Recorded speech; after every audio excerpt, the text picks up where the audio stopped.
Just briefly commenting on what Mr. Wu said. Again, it's an act of using public funds at risk. And then if it does succeed, possibly, then you privatize the profits. That's not good for the city. In any event, that's not what I wanted to talk about.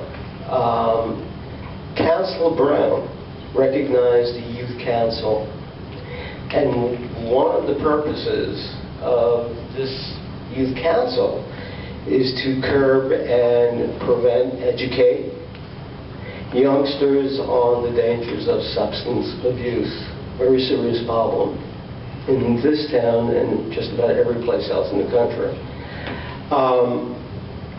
I believe also that our local government should be doing the same thing regarding the installation of crumb rubber, toxic material, carbon black, in the installation of synthetic turf fields, which Bristol is about to spend considerable amount of money. Now, that's going to be anywhere between $1 and $1.6 million, so I've heard. If anybody has another figure, I stand corrected, but that's what I've read. And not unlike targeting financial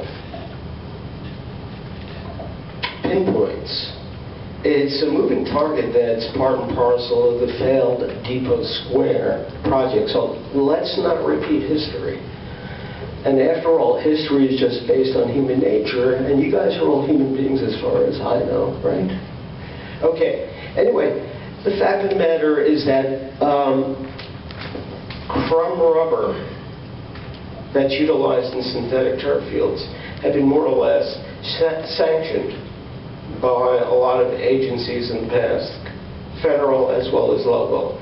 You had the EPA and you had the Consumer Protection Agency kind of saying it's okay to use synthetic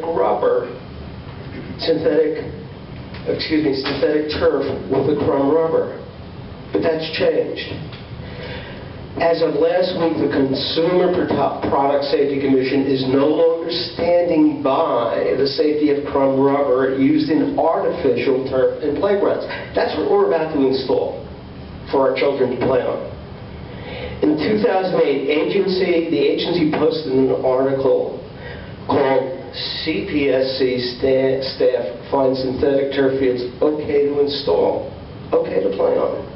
However, the agency appears, as of last week, to be reevaluating that position. So I think it behooves all of you to do the same and just bone up on the potential dangers of synthetic turf. Chairman Elliot Kay of the CPSC has deep concerns, I quote, with the press release, and it is not the agency's current position there. Scott Wilson, the communication director for the Consumer Protection Safety Commission, told Channel 2's Rachel Stockman, that's in Atlanta, Georgia, what was done in 2008 was not good enough to make a claim either way as to the safety of those fields. The federal agency is not investigating further because they don't have the resources at the present time, Wilson said. Now, why, when synthetic turf fields contain toxins, do schools and towns continue to install them? This is really a complicated question that needs to be examined. Why have government agencies on all levels not been willing to protect our children and our athletes when the facts were presented to them?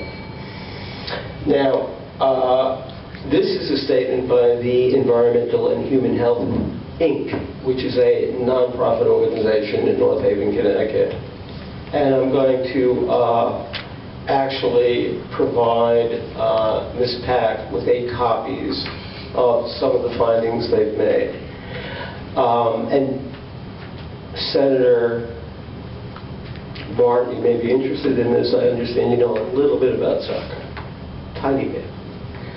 But Amy Griffin, assistant women's soccer coach at the University of Washington, has been keeping a list of athletes who have developed cancer after playing on turf fields containing waste tires. That's what crumb-fill is, waste tires.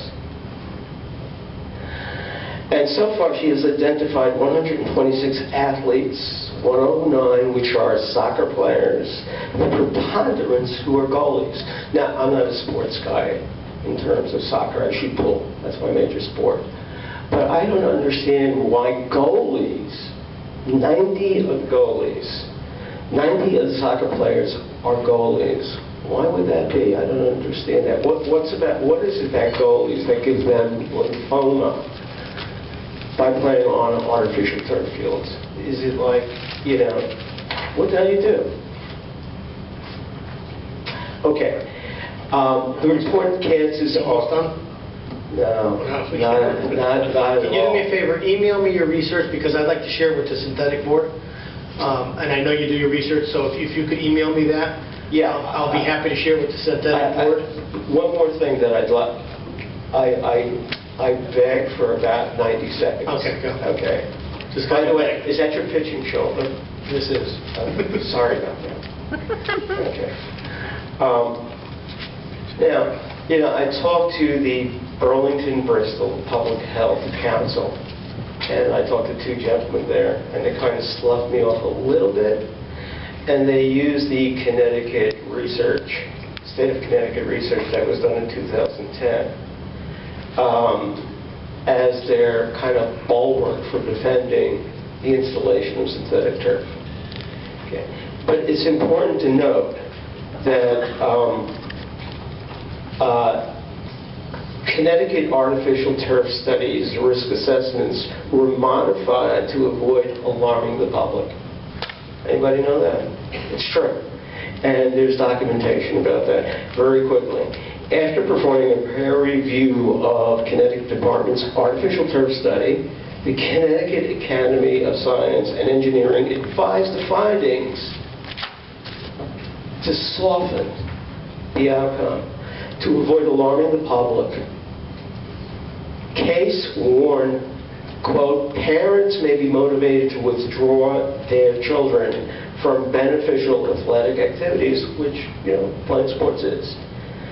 And schools and towns will consider the financially wasteful removal of existing fields. Finally, Dr. Barry Boyd, oncologist at the Greenwich Hospital and the Yale Cancer Center, said while fear of raising concerns may be an understandable motive for limiting public information about risk, the long-recognized goal of limiting childhood exposure to environmental hazards. Guys, that must take precedent. Do you not think so? Thank you very much. Thank you. So again, if you could email me your research, I'll send it to both the council and the synthetic board. It's considerable. Absolutely. Thank you. Thank you.